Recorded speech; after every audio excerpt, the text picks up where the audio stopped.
Understanding where in your sales pipeline these trust barriers appear can reveal a great deal about timing.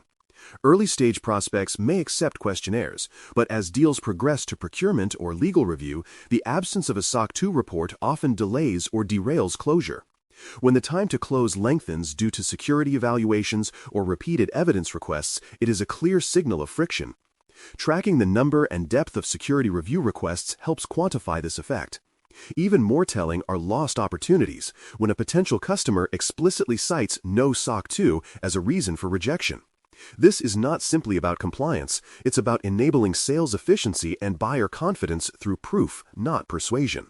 The risk profile of your customer base heavily influences whether SOC 2 is expected. Organizations serving regulated industries, such as healthcare, finance, or government, will encounter mandatory assurance standards far sooner than those in consumer or entertainment markets. The sensitivity and volume of the data you handle also matter. Processing confidential or personal information increases buyer scrutiny. If your systems integrate deeply into customer environments, perhaps through APIs or shared authentication, the risk of indirect exposure rises. Similarly, if your service forms part of customers' critical workflows, say payments or compliance reporting, the expectation for SOC 2 assurance grows proportionally. The more your reliability and security become part of their compliance posture, the less optional SOC 2 becomes. A close reading of contractual language can reveal hidden obligations long before an auditor arrives. Many enterprise agreements now include audit rights clauses, demanding that service providers maintain independent assurance of control effectiveness. Others specify service-level agreements tied to uptime, incident response timelines, and breach notification procedures. Modern data protection addenda often reference frameworks like SOC 2 or ISO 27001 explicitly, requiring proof of adherence. Privacy terms may dictate how personal information is processed and transferred, sometimes with fines or penalties for non-compliance. Understanding these clauses early helps prevent surprises during contract negotiation. When you find recurring references to independent audits, annual attestations, or security certification required, it's no longer theoretical, it's a market requirement. For some organizations, interim alternatives can satisfy buyer curiosity while SOC 2 readiness develops. Security questionnaires and self-attestation statements may suffice in early relationships, but rarely scale beyond smaller clients. Penetration test reports or vulnerability scans demonstrate technical diligence, though they lack the governance depth of SOC 2. ISO 27001 certification, another recognized framework, differs in both structure and assurance model. It verifies compliance to a standard rather than attesting to specific control operation. Each alternative carries its own trade-offs. The key is transparency, acknowledging what each deliverable covers and what it does not. Buyers often accept temporary artifacts when they see a genuine roadmap toward full SOC 2 attestation. Timing is everything when pursuing a SOC 2 report. Common readiness indicators include a mature control environment, consistent documentation, and leadership commitment to allocate resources. If your evidence lives neatly in tickets, logs, and policies rather than scattered folders, you are likely close. But when known gaps remain, particularly around incident response or access reviews, it's wise to allow several months of remediation before the formal audit. Executive sponsorship ensures sustained funding and prioritization, while good ticketing hygiene and audit trails make the auditor's job smoother. A rushed audit, on the other hand, often leads to exceptions that can damage credibility more than delay ever would. For organizations testing the waters, a Type 1 SOC 2 report can serve as a strategic first step. It assesses whether control design is suitably implemented at a specific point in time, essentially a snapshot of preparedness. Type I helps establish initial trust and demonstrates progress without waiting a full operational period.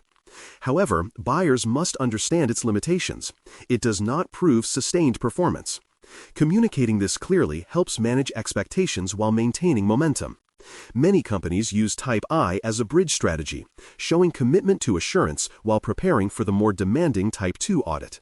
Outlining a public roadmap to reach that milestone signals transparency and accountability to current and future customers alike. Once controls have matured, the organization transitions to Type 2 reporting, which examines operational effectiveness over a sustained period, often 6 to 12 months. This level of attestation provides a stronger foundation for buyer confidence because it demonstrates consistency and discipline. However, Type 2 introduces new logistical challenges: aligning audit windows with seasonal changes, managing production freezes, and maintaining evidence continuity even during staffing shifts. Sampling volumes increase, requiring reliable process tracking and timely remediation of deviations. The renewal cadence, usually annual, creates an operational rhythm where SOC 2 becomes part of the business calendar, much like tax filings or financial audits. The result is not just trust once, but trust sustained. Cost considerations are an inevitable part of the decision. SOC 2 involves both direct expenses, such as auditor fees and readiness consulting, and indirect costs, like staff time spent preparing evidence or responding to findings. Yet, the return on investment can be substantial when viewed through a revenue lens. Faster deal cycles, fewer redundant questionnaires, and reduced procurement friction often offset the upfront cost. Evidence automation tools, such as control monitoring platforms, further reduce manual burden. Once a report is issued, the support workload for repetitive security questionnaires drops sharply, allowing sales and engineering teams to focus on growth rather than paperwork. In that sense, SOC 2 becomes a strategic enabler, not a sunk cost. Deciding how broad or narrow your first SOC 2 should be is a matter of risk-based scoping. Mapping data flows helps identify which systems process customer data or impact service delivery. Starting with the highest risk or most revenue-generating services ensures meaningful assurance without overwhelming resources. Subservice providers, such as hosting or identity platforms, affect coverage choices. Some may be included, while others are carved out but disclosed. A clear roadmap for future expansions shows auditors and customers alike that the organization is scaling its compliance program responsibly.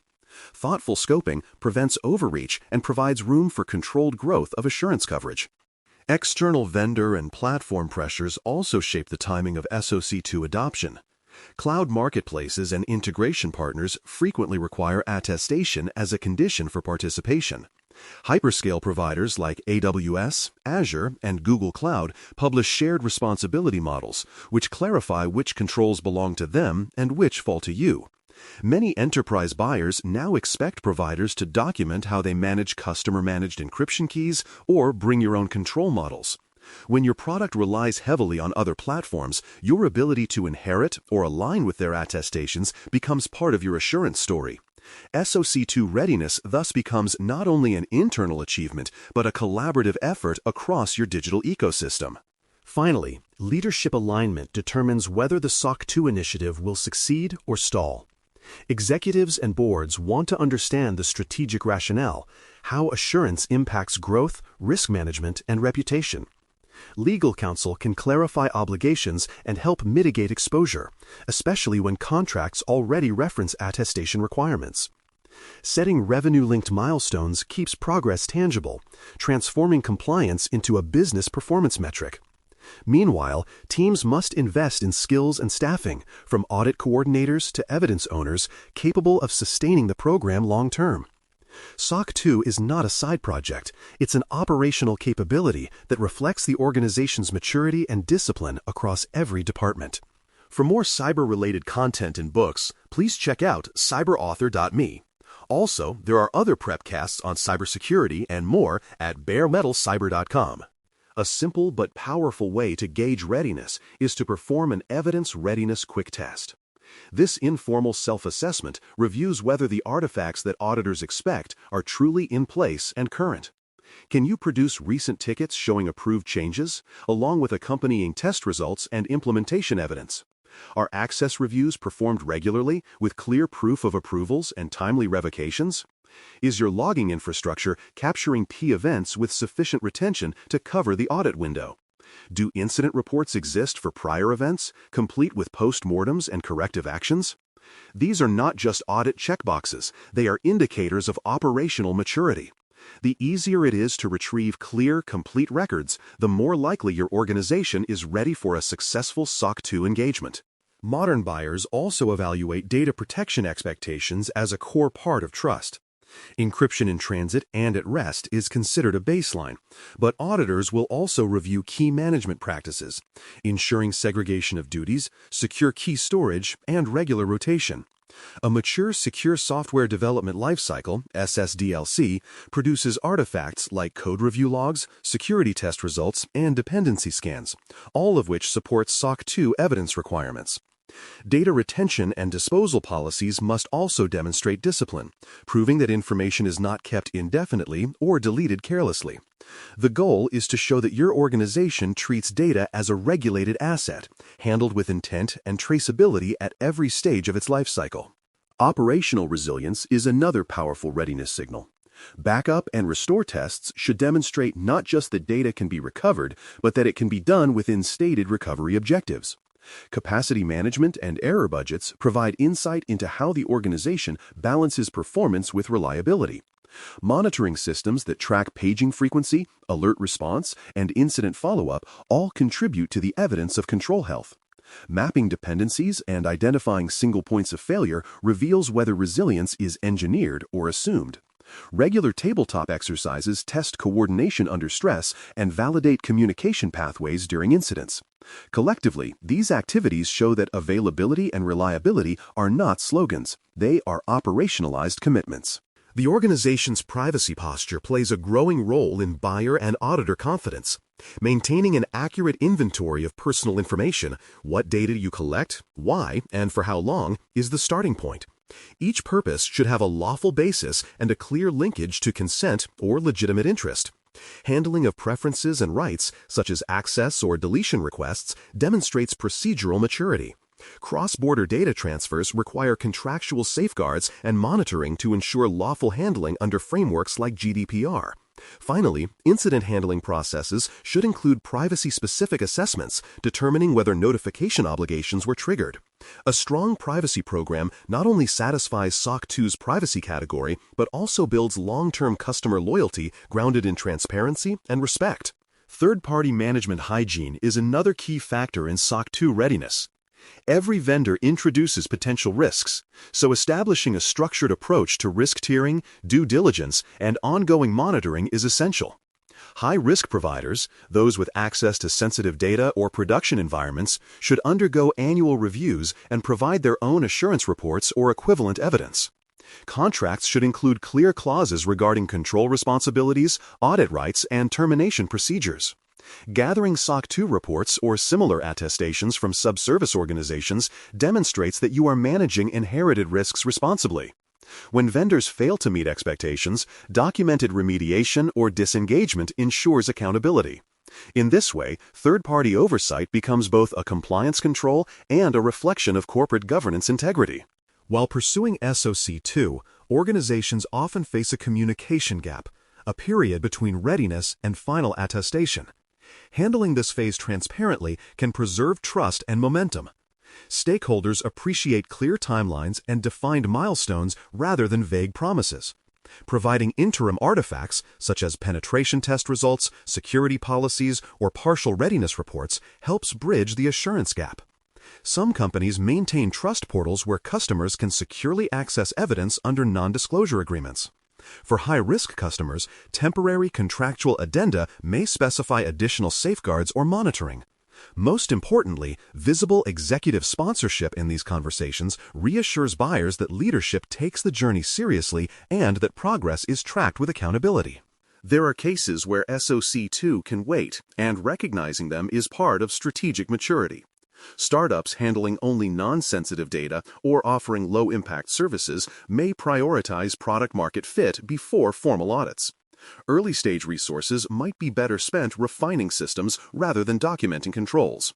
Alternative attestations, such as limited penetration test reports or self-assessments aligned with frameworks like CIS or NIST, can serve as interim assurances.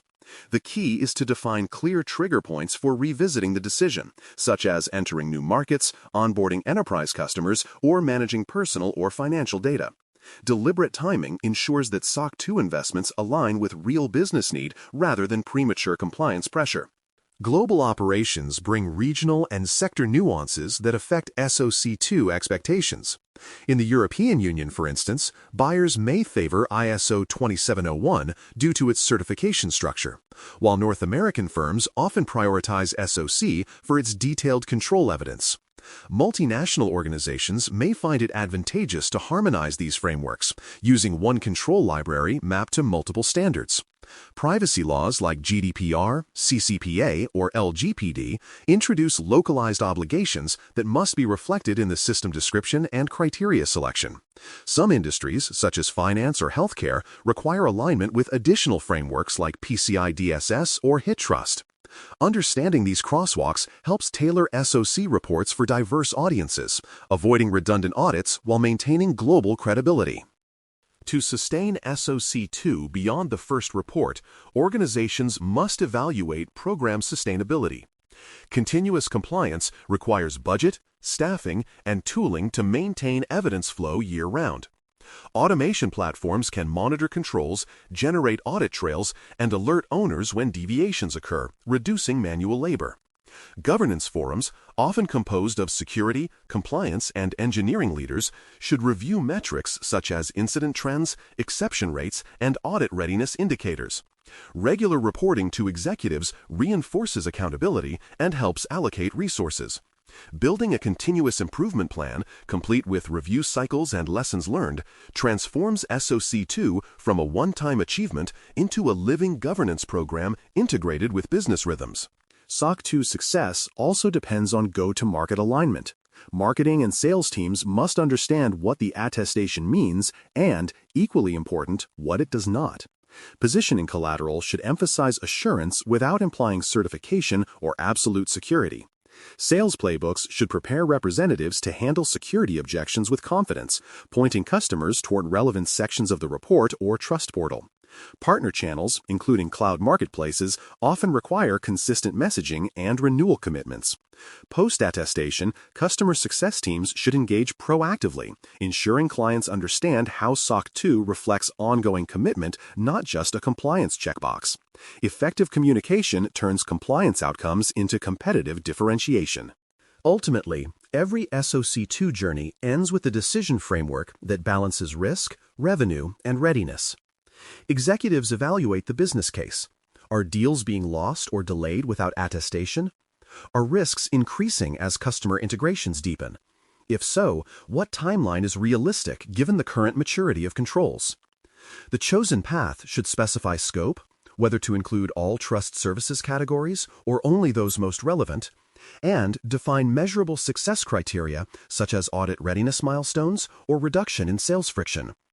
This structured decision-making approach transforms what might feel like a reactive response into a deliberate strategic plan, aligning compliance with growth.